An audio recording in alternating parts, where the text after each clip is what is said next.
हे घ्या काय स्वराज्य भूमी. हे रोल का दोन रोल चला सर.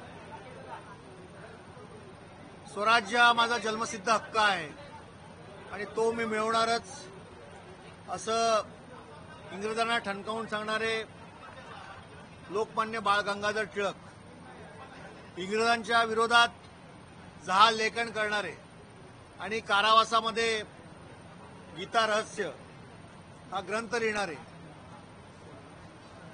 लोकमान्य टिळक यांच्या गिरगाव चौपाटीवरील समाधीस्थळ आणि पुतळा त्याला स्वराज्य भूमी राष्ट्रीय स्मारक घोषित करून त्या ठिकाणी सरकारने कारवाई करावी अशी मागणी या समितीकडनं वारंवार केली जात होती.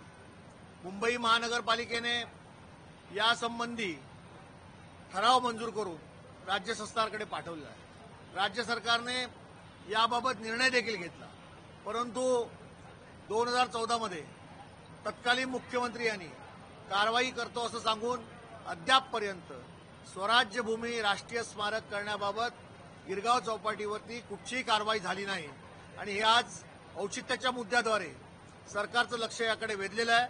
मला सरकारला विनंती करायची आहे की या स्वतंत्र काळातील महान योद्ध्याचं तात्काळ स्वराज्य भूमी राष्ट्रीय स्मारक गिरगाव चौपाटीला घोषित करण्याची जी मागणी आहे ती तात्काळ या महाराष्ट्रातील जनतेची आणि देशवासियांची पुरी करावी अशी माझी मागणी आहे. सर्वोच्च न्यायालयामध्ये आज सुनावणी झाली चिन्हासंदर्भात.